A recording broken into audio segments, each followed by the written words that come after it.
للمتقين ولا عدوان إلا على الظالمين. الصلاة والسلام على رسول الله وعلى آله وأصحابه أجمعين. قالوا سبحانك لا علم لنا إلا ما علمتنا إنك أنت العليم الحكيم. قال رب اشرح لي صدري ويسر لي أمري واحلل عقدة من لساني يفقهوا قولي. اللهم ربنا افتح بيننا وبين قومنا بالحق وأنت خير الفاتحين. اللهم أرنا حق حقا وارزقنا اتباعه وأرنا الباطل باطلا وارزقنا اجتنابه. اللهم صل على سيدنا محمد الفاتح لما أغلق والخاتم لما سبق ناصر الحق بالحق والهادي إلى صراطك المستقيم وعلى آله حق قدره ومقداره العظيم. أما بعد. Dikasihi Tuan Imam, seterusnya Tuan Bilal, Jatakuasa, pimpin dan masyarakat, para jemaah muslimin, ibu-ibu, ayah-ayah yang dirahmati oleh Allah Subhanahu wa taala sekalian. Alhamdulillah, pada pagi ini kita merafakkan setinggi-tinggi sekali lagi ke hadrat Allah. Dengan izin dan inayahnya kita masih diberi nikmat sama-sama dapat mendirikan solat secara berjamaah, juga diberi peluang berada di dalam majlis ilmu, di dalam halaqatul zikrullah. Mudah-mudahan diberi kefahaman oleh Allah Subhanahu wa taala, insya-Allah. Pada pagi ini kita sambung perbincangan perbahasan kitab kita Al-Adabul Mufrad. Pada hadis yang ke-40 para jemaah sekalian, kita akan membicarakan satu perbahasan yang dikatakan oleh Nabi SAW. Satu bab yang menyatakan di antara kata Nabi, birri man kana yasiluhu abuhu. Pada bab menyatakan berbakti kepada kawan ayah kamu yang pernah mengadakan hubungan dengannya semasa hidup. Seperti kita sebut, yang pernah berkawan dengan mereka semasa hayat dia. Maka Nabi ajar ada kaedah nak berbakti kepada mereka. Walaupun dia telah meninggal, tapi ada kebaikan yang perlu kita ataupun boleh laksanakan. Hak ni istimewanya Islam, perhatian sekalian, agama. Walaupun seseorang itu telah mati ataupun meninggalkan dunia, tetapi kebaikan berterusan. Ni mulianya Islam ataupun umat Rasulullah sallallahu alaihi wasallam. Tujuan apa dia buat gitu? Kerana supaya manusia ni bersilaturahim ataupun menyambung hubungan itu bukan sekadar hidup, tapi lepas mati pun masih ada di antara yang boleh kita nak menghubungkan silaturahim. Daripada Sayyidina Abdullah bin Dinar radhiyallahu anhu, Ani bin Umar radhiyallahu an marra a'rabiyyu fi safar fakana Abu A'rabiyyu sadiqan li Umar radhiyallahu an. Alastu bi fulanin qala bala amara lahu ibnu Umar bi himarin kana yastaqib wa naza'a imamatahu an ra'sihi fa'aqahu faqala ba'duhu ma'abah amma yakfihi dirhaman faqala an-nabi ihfaz wadduka abika la taqta'hu fayuqti'ullahu nurak. Atau kama qala an-nabi daripada Abdullah bin Dinar daripada Sayyidina Ibnu Umar radhiyallahu anhu. Dan dilalui seorang lelaki di dalam perjalanan. Lalu bapa tersebut ataupun lelaki tersebut ditegur oleh Sayyidina ataupun Umar Al-Khattab radhiyallahu anhu. Sayyidina Umar kata, wahai lelaki Badui ataupun A'rabi. Faqala, waktu mana Umar bertanya, wahai lelaki, adakah kamu anak fulan bin fulan, alastu bi fulan? Adakah kamu anak fulan bin fulan, anak sekian bin sekian? Qala bala, kata lelaki tersebut kepada Umar Al-Khattab radhiyallahu anhu. Dia kata apa dia? Ya, aku anak fulan bin fulan. Fa amara Umar bi himarin ayyastaqiba, maka Sayyidina Umar Al-Khattab dia keluar ataupun turun daripada binatang tunggangan, sebut dengan himar, maka dia turun. Wa naza'a imamatahu ar-ra'sihi, dia mengambil serban, dia letak atas kepala budak tu. Dia ambil serban yang dipakai oleh Umar Al-Khattab. Wa naza'a imamah, bukan imam, ain dia. Imamatahu ni serban imamah. Imam lain, al-imam tu ketua. Ada. Dia dirujuk dalam solat tu imam lah.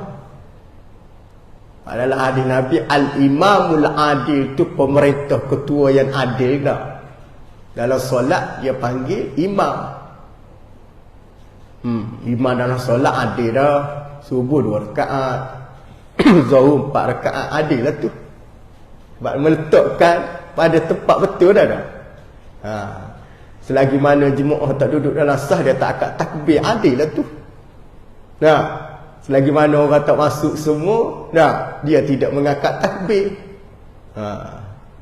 Itu dia panggil imam tu lah. Solat pun dia kena jujur dan adil juga. Kalau ada jemaah atas kursi tu, biar duduk betul-betul dulu, jangan akad takbir awal siang dia.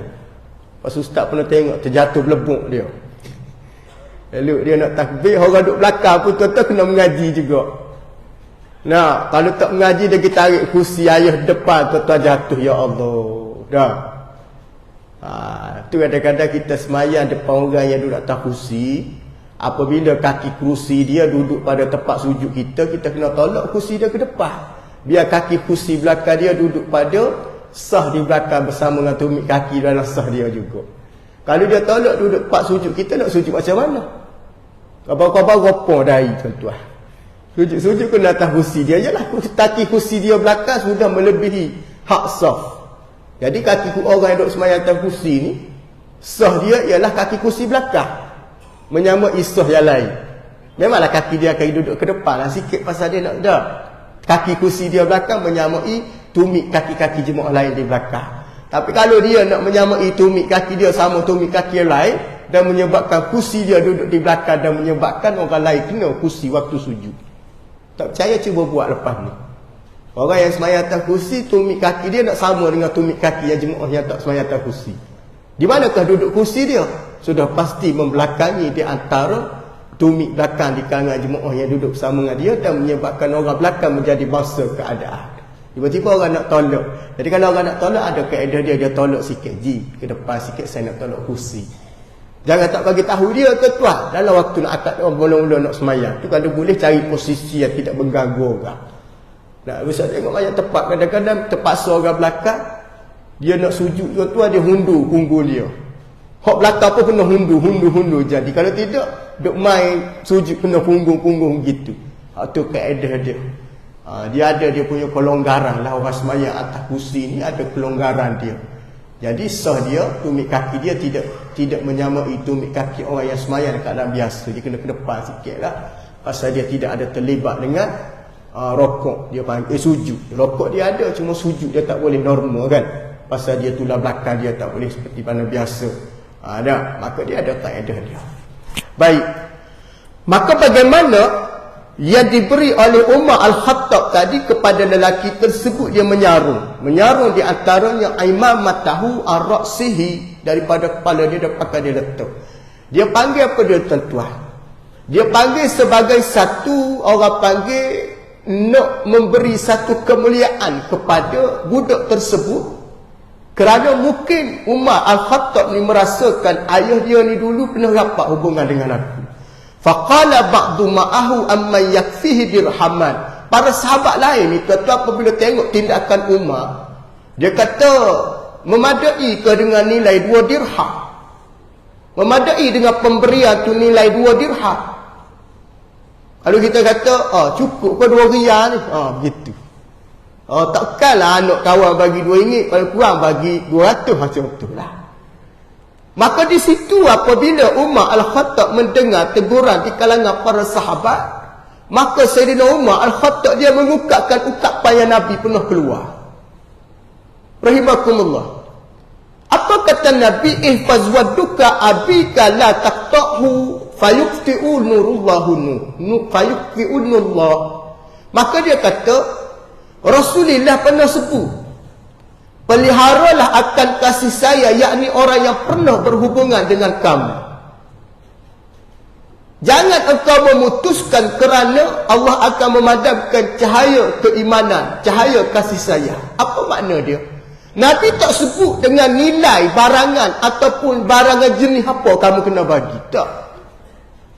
Cuma Nabi sebut, ihfaz wadduka abi, kamu jaga, mempelihara. Bermaksud para ulama kata, nak jaga hubungan pelihara tidak termasuk ataupun tidak khusus memberi dengan nilai yang tinggi. Kalau tuan-tuan perasan, kita ni ustaz macam tu, duk mengajar sekolah, tuan-tuan, hari jadi, hari guru dia panggil. Apa azan hari guru? Hari guru, tuan-tuan, anak murid dia bagi semua. Pensel 2B dia bagi, pensel box dia bagi, macam-macam dia bagi, rahimakumullah. Dapat? Ada yang tulis di kertas, ada yang beli kad, ada yang macam-macam dia buat. Kita terima, tuan-tuan, berbondong-bondong atas meja cikgu. Barang tu duduk di mana ini, tuan-tuan? Duduk dalam almari khusus. Tak guna lagi, tuan-tuan. Pensel 2B masa tu, Ustaz ingat 15 sen, 20 sen ya, tuan-tuan. Itu 15 tahun, 20 tahun lepas mengajar dulu. Nilai dia 20-30 sen, tuan-tuan. Memang hari ni mahal lah. Tapi nak ceritanya, tuan-tuan, kita menerima tak dengan nilai yang rendah. Tapi siapa beri, tuan-tuan? Anak murid yang kita duduk mengajar, yang kita sayang. Sampai lah ni kita simpan. Kalau anak kita main, kita kata jangan main, bah. Itu pemberian anak murid ayah tu, simpan elok-elok. Abah jangan main, tak? Itu nasihat. Kita hargai dengan nilai, harga barang ke dengan pemberian, tuan-tuan? Tidak dengan pemberian. Waktu Nabi tidak mengkhususkan dengan nilai. Apabila kita nak buat kebaikan, jangan duk kira barang mahal lagi, buat dulu. Cuma bagaimana para ulama buat perbahasan, sebaik-baik pemberian yang kamu sayang. Yang kamu sayang tu bukan bermaksud nilai mahal. Kalau orang tu orang yang duduk golongan yang tidak berada, tuan-tuan, tapi barang tu dia mahal. Contohnya kain plekat. Kain plekat kalau cat gajah duduk mahal. Gajah berdiri tu dia murah sikit, contoh. Maka dia beli cat gajah berdiri, maka dia bagi pada orang. Kawan tu yang dapat buka, gajah berdiri. Biasa dapat gajah duduk. Tak apalah berdiri pasal kursi tak ada. Tak sempat nak beli kursi, duduk berdirilah gajah tersebut. Nilai dia beza berapa ringgit? Gajah duduk RM25, gajah berdiri RM10. Tak apalah RM10. Menerima bukan dengan nilai RM10, RM25, tapi dengan pemberian. Maksudnya faham tak? Apabila kita menghargai pemberian itu, maka itu termasuk yang dikatakan memelihara hubungan. Tak? Waktu kita nak buat kebaikan, tuan-tuan, bukan dikira dengan nilai barang tersebut, tapi dengan keikhlasan yang keluar. Waktu penerima, apabila menerima pemberian, alhamdulillah, tak salah kita kata, terima kasih Tuan Haji Nasir sedekah pada anak kain plekat gajah berdiri, contoh. Tak salah. Pasal apa, tuan-tuan? Bagi seorang manusia, Menerima pemberian, pertama syukur, alhamdulillah. Yang kedua, ucap terima kasih kepada pemberi. Kan kita pernah sebut sebelum ni, siapa dia nak dapat kehidupan kasih sayang daripada Allah, kata Nabi, apa dia? Di antaranya Nabi sebut apa dia, tuan? Tahadu, tahabu, kata Nabi. Sukalah kamu memberi hadiah ataupun sagu hati pada orang, maka dibalas oleh Allah. Tahabu, kasih sayang akan diberi. Tahadu, tahabu. Berilah kasih, berilah apa yang ada pada diri kamu, nescaya akan dibalas oleh Allah kasih sayang. Haji Ahmad, kita ni tuan-tuan rahimakumullah ji, jumpa dengan seorang yang mana bagi kita kawan. Apabila dia pergi berjalan mana-mana, dia balik kita, orang panggil apa dia? Oleh-oleh ke apa dia? Kicir je tuan-tuan. Ui, nak pergi Langkawi, kata orang dulu bukan senang. Nak naik ferry payah, nak flight lagi lah payah tuan-tuan kan. Tiba-tiba kita tahu dia pergi Langkawi, dia balik kicir tuan. Coklat tu tak balik lagi kicir ni. Dia tulislah situ Langkawi, gantung dekat koci mutu tuan-tuan. Tuan, orang bagi dia kata ambil lah, hak ni je sepak beli, hak lain tak dah. Kita faham lah tu. Dia bagi. Di mana kita letak? Tak di kunci mutu. Tuan, kita duk tengok hari-hari, tiba-tiba jatuh benda tu. Mesti kita cari. Mana kicir aku jatuh kan? Tengok-tengok jatuh pecah dah. Pecah dua kan tuan. Kebetulan ada gam cat gajah, kapal balik dekat. Allah. Pernah berlaku tak nak hidup kita? Nampak tak? Nak semua nampak ni.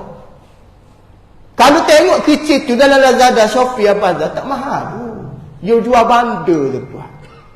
Satu bandar tu puluh-puluh berapa ringgit tu kan? Tapi kita tidak melihat kepada nilai harga, tapi pemberian. Beli cat gajah tapak. Punyalah kapal kabar-kabar melekat kat tangan nak sembahyang jenuh tuan-tuan. Kenapa kita buat tuan-tuan? Pasal kita hargai pemberian. Waktu Nabi sebut, yang mana Umar Al-Khattab sebut, yang mana Nabi pernah bersabda, ihfaz waduka abika la taqtahu fayukfi'unullahu nur. Bukan dikira dengan nilai, tapi dengan sebab pemberian kamu itu ikhlas, maka Allah Subhanahu wa ta'ala tidak memutuskan hubungan, dan Allah Ta'ala tidak memadamkan cahaya kasih sayang keimanan yang ada pada diri kamu. Rahimakumullah ibu ayah sekalian.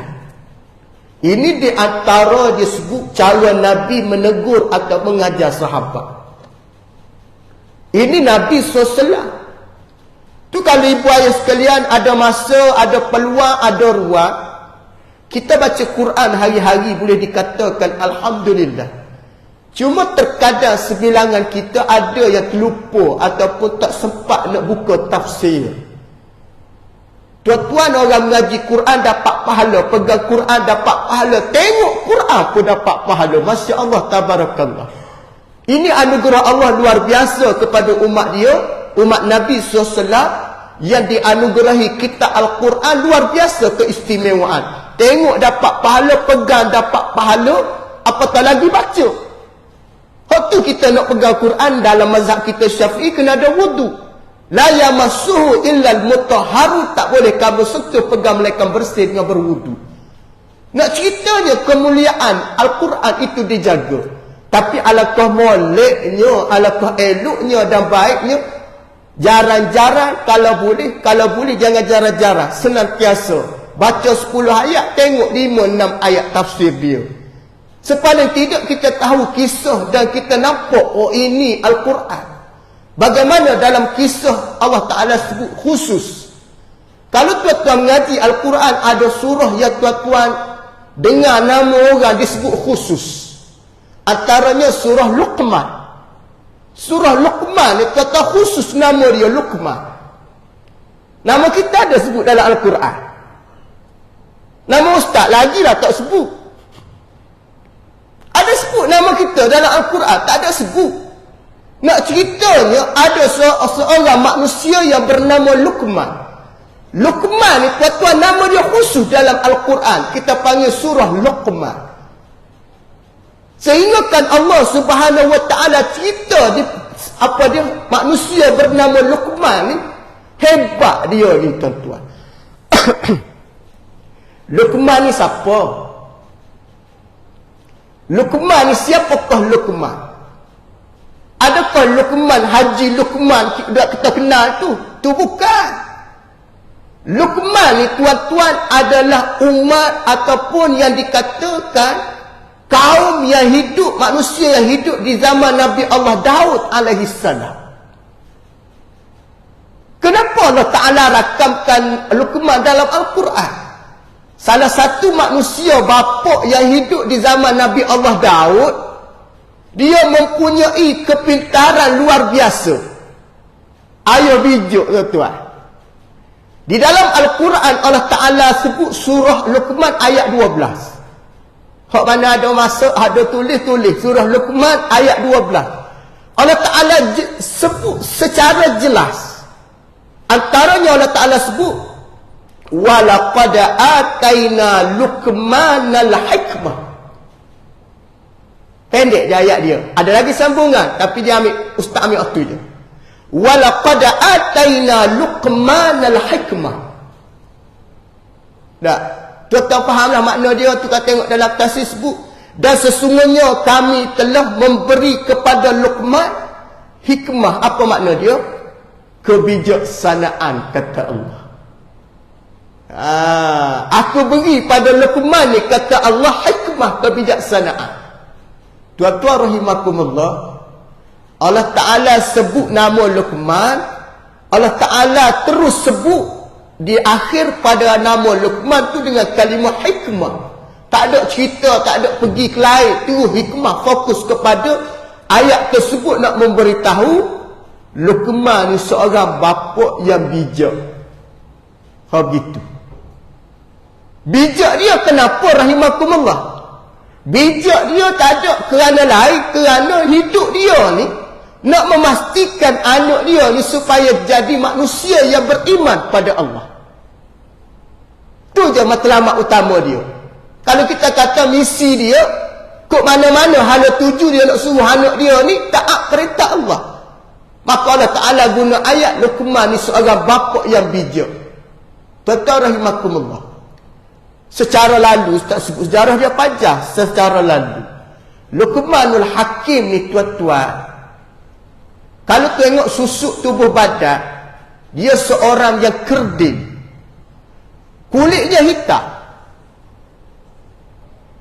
Umat Nabi ada beberapa nama kulit hitam. Kalau dikenali kulit hitam, salah seorangnya Bilal, kulit hitam.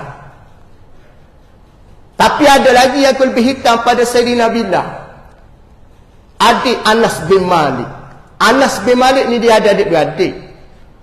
Adik-beradik Anas ni lebih hitam berbanding Bilal bin Rabah.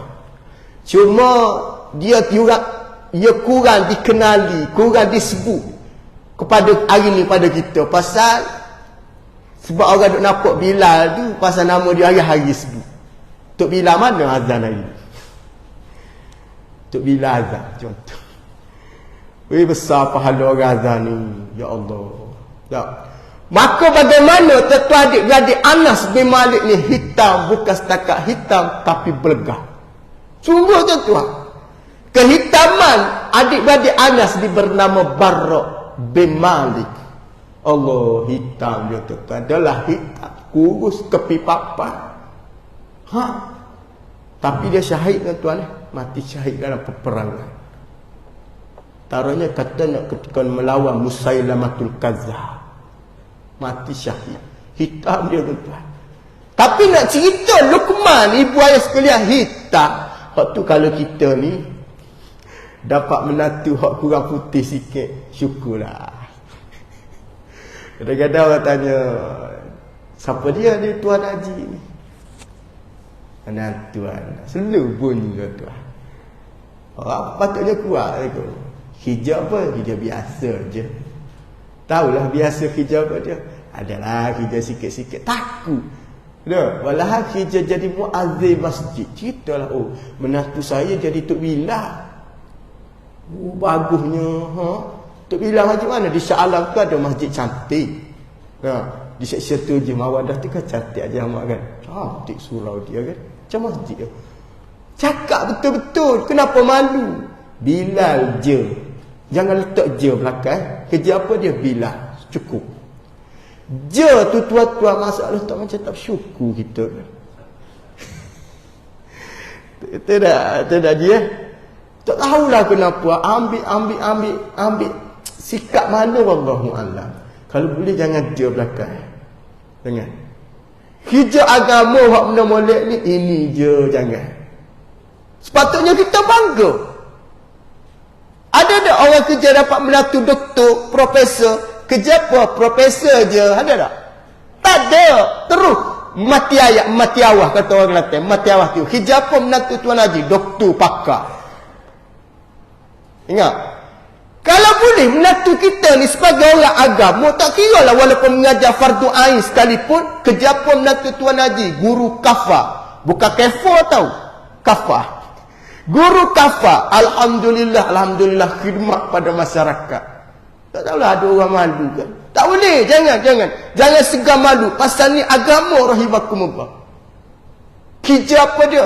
Kerja dengan masjid je. Tak boleh lah. Kerja mulia tuan. Luqmanul Hakim ni kerdik. Dia pula di antara yang dikatakan susuk tubuh badan dia tidak sehebat ayah lain. Hak tu tuan-tuan tengok apabila Allah Ta'ala bagi seorang bapa kekurangan berbanding orang lain, sebenarnya ada keistimewaan di sebalik kekurangan dia. Sungguh rahimakumullah. Hak tu kita jangan pandang mudah kepada orang macam ni. Seperti mana umat Nabi Daud alaihi salam bernama Luqman, namanya disebut di dalam Al-Quran bukan sebab kesado, bukan badannya sado, tidak. Tetapi hikmahnya, bijaksananya dia dalam mendidik anak. Hebat dia tuan-tuan. Hebat dia rahimakumullah. Bagaimana Allah Subhanahu wa taala menganugerahi dia. Kata Al-Imam At-Tabari rahimakumullah, Luqmanul Hakim dalam tafsir Imam Tabari. Dia kata Luqman apabila dia bercakap, dia fikir dulu. Ni tugas ayah ni tuan. Tugas ayah nak bercakap, fikir. Tu Allah Ta'ala bagi lelaki ni kuasa berfikir jauh. Isteri membantu. Jangan jadi ayah ambil perangai bini pula. Waktu tak comel. Sikit-sikit marah, sikit-sikit panah barang, sikit-sikit sepak terajang. Jangan. Itu tak betul tu. Salah format dia. Kalau masuk exam, salah format, buang kertas dalam longkang, kata pemeriksa. Format tu salah. Ikut format dulu. Pertama, sabar. Cakap fikir. Para ulama sebut kenapa dirakam di dalam Al-Quran. Tujuan pertama, supaya ayah-ayah umat Nabi ni kita contoh Luqmanul Hakim. Walaupun kita buat contoh dia, tetapi menjadikan dia sebagai contoh, kita akan mengikuti perangai dia, maka kita akan mendapat keistimewaan seperti mana Luqmanul Hakim istimewa. Tuan-tuan ingat, hebat-hebat Luqmanul Hakim umat Nabi Daud ni tuan-tuan. Tapi masuk syurga kita dulu. Tidak jemaah. Ingat tuan-tuan, ingat ibu sekalian. Sehebat-hebat Luqmanul Hakim umat Nabi Daud, syurga dulu kita masuk, tahu. Hak tu realiti. Itu hak tu tak boleh nak buat satu orang panggil orang panggil apa, nak argue, tak boleh. Umat lain tak boleh nak protes, nak protes benda ni, tak puas hati kenapa masuk. Tak boleh. Ini janji daripada Allah. Nak cerita.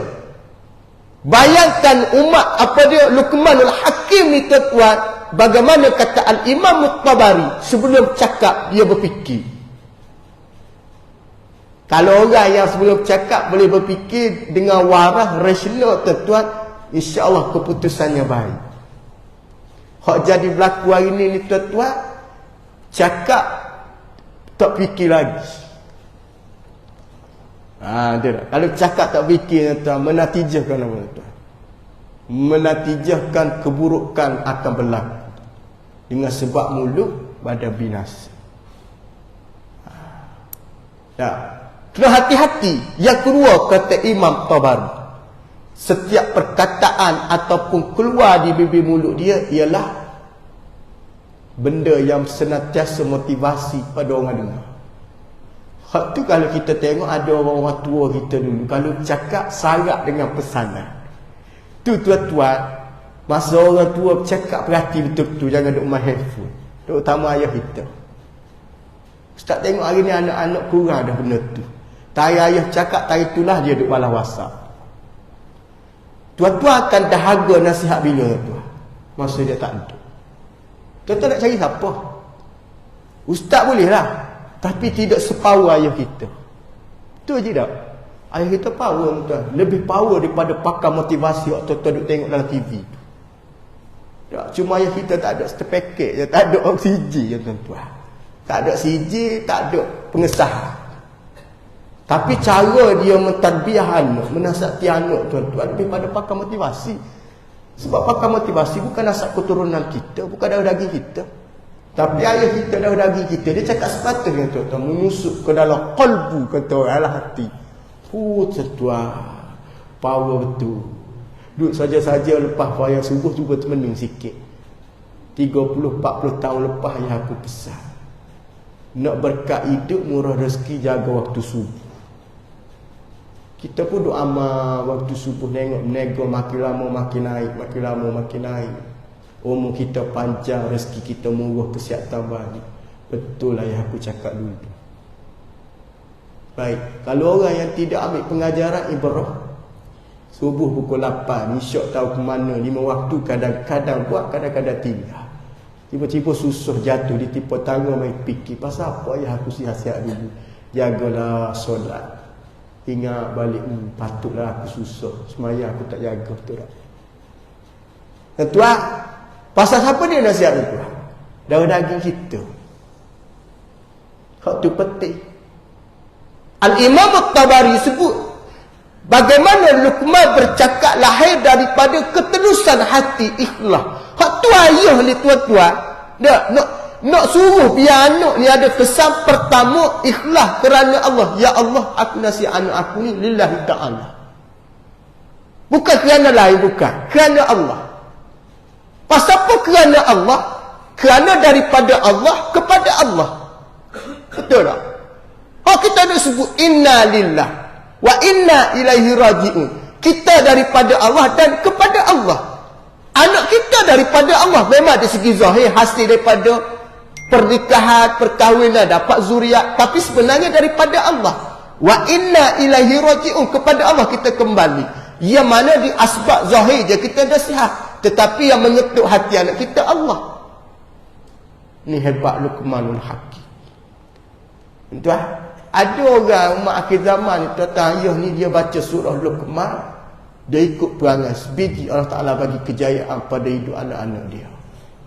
Tak kira lah, walaupun dia miskin satu ketika dahulu, tapi apabila melahirkan anak-anak yang cerdik pandai. Nah, memanglah faktor atas faktor genetik kata setengah orang. Kenapa? Anak siapa dia? Anak pakar apa dia? Profesor, doktor, engineer dan sebagainya. Anak siapa? Ayah dia dulu pun doktor pakar. Maka di segi secara teorinya orang dikoitkan dengan genetik. Kalau mak ayah cikgu ni biasa anak pandai. Tapi dahululah. Tapi hari ini Allah Ta'ala sudah uji sedikit. Yang kita duk dengar sebelum ni, iman tak dapat diwarisi. Yang dapat diwarisi itu harta sahaja. Supaya nak suruh fikir. Maknanya sepaling tidak anak itu tidak boleh berada di zon selamat. Ayah dia seorang pakar di dalam bidang kejuruteraan. Anak belum tentu lagi. Waktu dia kena mengaji, kena belajar, kena cari ilmu. Tapi kalau warisi senang. Ayah dia tahu dah nak pencing 5 tahun lagi, ambil siap-siap. Mak, tak dalam anak. Macam cerita kartun tu kan. Buang power dia, letak power pada anak dia. Lemah dia, anak dia power pula. Kita orang Islam tak ada begitu. Nak kena ilmu, nak kena warisi itu kena mengaji. Hak tu tok guru dulu dia ajar anak dia, dihantar. Walau ada tok guru pondok dah tuan dia hantar nak mengaji emosi timur-timur tuan. Ada orang kata takkan tok guru tak pandai ajar sendiri. Tak? Mengajar sampai Jordan mana, sampai Suria mana, sampai Azhar mana tuan. Ada setengah tu habis tempat-tempat pengajian pusat-pusat agama habis dia pergi. Sampai bumi-bumi hak mana ulama-ulama muktabar ada itu yang dipergi. Walau dia tok guru pondok. Faham maksud dia? Nak cerita ilmu tu tuan. Dia tak boleh warisi. Tak tu hari ni tugas kita ni mengajar, bagi tahu, ajar. Tuan ada satu kelebihan, pahala dia besar. Salah satunya ialah keluar mencari rezeki, nak menyara, memberi pendidikan, besar pahala dia. Waktu kita jangan guna bahasa sekiranya tak berjaya kan, kenapalah aku tak berjaya, ayah aku dulu orang tak cerdik. Tak boleh. Ayah aku dulu pun bukan orang yang pandai, tu aku tak berjaya. Tak boleh tuan. Sebab ayah kita dah usaha dah cari nafkah. Cuma nasib untung orang tu tak sama. Bagaimana ketidaksamaan itu? Kita boleh usaha dengan cara kita. Pertama doa. Doa kena ada, sambil bersungguh tu kena doa. Yang kedua tawakal tu Allah. Tawakal. Dah ajar ilmu ajar dah. Ngafal Quran 30 juzuk dah. Baru hari-hari sembahyang 5 waktu. Cari bakal isteri pun yang solehah dah. Serah pada Allah. Tak boleh kita nak perang dalam bilik rumah kita lagi. Anak kita paling sayang ni, anak emas ni tak dalam bilik, tak bagi dia keluar. Tak boleh dah. Lepas dia berkahwin, kita suruh dia berdikari sendiri, lepaskan. Tapi kita ada satu peranan, doa. Ada orang tuan-tuan dia suka bagi duit. Bagus, Alhamdulillah bagi duit pada anak. Bagus, bantu kan. Tapi dia kurang sikit tuan-tuan. Tak ada doa.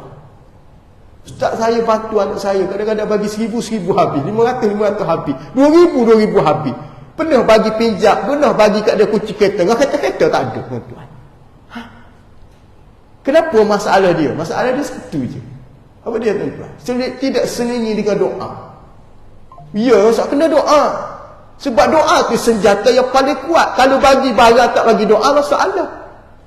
Waktu Nabi SAW mengajar umat dia, bagilah kamu ilmu, bukan bagi harta. Waktu Nabi tak tinggal pada umat dia ialah dinar wala dirham. Aku tak tinggal pada umat aku dinar, harta dan dirham, tak pernah tinggal. Walakin akan tetapi aku tinggal kepada umat aku dua, kata Nabi, iaitu Al-Quran dan Sunnah Nabi SAW. Apa bermaksud? Ilmu lah tu tuan-tuan. Tapi kita hari ni duduk nampak dah. Waktu kata apa dia? Al-Imam Syafi'i dalam ungkapan dia mengakhiri kuliah pada pagi ini, man aradad dunia fa'alaihi bi'ilmi, wa man aradal akhirah fa'alaihi bi'ilmi, wa man aradahuma fa'alaihi bi'ilmi. Siapa dia nak dunia, kata Al-Imam Syafi'i, kena ada ilmu. Wa man aradal akhirah, nak ke akhirat pun kena ada ilmu. Wa man aradahuma, Al-Imam Syafi'i merangkumkan dunia dan akhirat, fa'alaihi bi'ilmi, kena ada ilmu kedua-dua. Ini bukan hadis Nabi, kata ungkapan Al-Imam Syafi'i rahimahullah. Tapi nak ceritanya, ilmu itu penting. Yang menatijahkan seorang itu dapat membezakan di antara ni betul ataupun salah, ni patut ataupun tidak.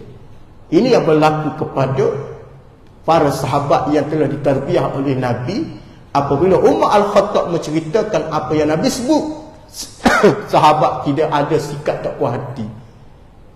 Itu kalau kita tengok khalifah ni tuan-tuan, Abu Bakar, Umar, Uthman dan Ali, peranan dia ialah untuk memahamkan sahabat-sahabat lain apabila ada permasalahan, apabila ada satu benda hak agak diragui, maka peranan dia orang ni adalah peranan yang begitu kuat. Ni peranan khalifah yang dilantik oleh Allah, nak menjernihkan keadaan, bukan nak mengharu-birukan keadaan. Jangan kita jadi kumpulan haru-birukan keadaan. Benda sikit yang tuan-tuan dia tarik berpanjangan. Jadi pening orang awam hari ni kan, wal-iyazubillah, minta jauh. Tuan-tuan hati-hati dengan isu yang berlaku. Pertama, faham, tak faham tanya. Fas'al ahla zikr in kuntum la ta'lamu, jelas dalam Al-Quran Ta'ala sebut. Tanyalah orang yang tahu sekiranya kamu tak tahu. Kita jangan buat komen mengikut kepandaian kita semata-mata, tak boleh. Yang kedua, rujuk kepada ahli yang betul. Rujuk pada ahli yang betul. Jangan rujuk kepada pakar-pakar netizen Facebook dan TikTok, bahaya. Sebab dia orang banyak skip video yang panjang jadi pendek kerana nak suruh orang tengok. Kita sendiri tak suka tengok panjang, tengok pendek kan. Dan yang ketiga, kita perlu cari guru yang mursyid. Sebab guru hari ni ramai. Tidak cari jadi cak garu tuan-tuan. Cari yang guru mursyid. Apa makna mursyid? Pertama, bercakap amanah dengan ilmu, bertindak dengan ilmu, bergerak dengan ilmu, apa hidup dia dengan ilmu. Hak ni yang kita nak cari payah tuan-tuan. Tapi ada, bukan tak ada tuan-tuan ada, tapi tuan-tuan cari betul-betul lah. Jangan mudah dipengaruhi kerana dunia ini masing-masing nak ambil jalan shortcut. Kalau boleh nak balik Kelantan tu tak nak jadi 8 jam lagi mak, nak jadi 3 jam. ACL tak siap lagi. Bila nak siap, pakai cari jalan sikat. Tak masuk dorong-dorong tikus tuan-tuan. Apa yang akan berlaku? Macam-macam. Ada kereta rosak, kereta tu macam-macam masalah. Nak minta tolong siapa tuan? Sedangkan jalan yang lurus ada, jalan betul ada. Nak cari jalan hak menyeleweng.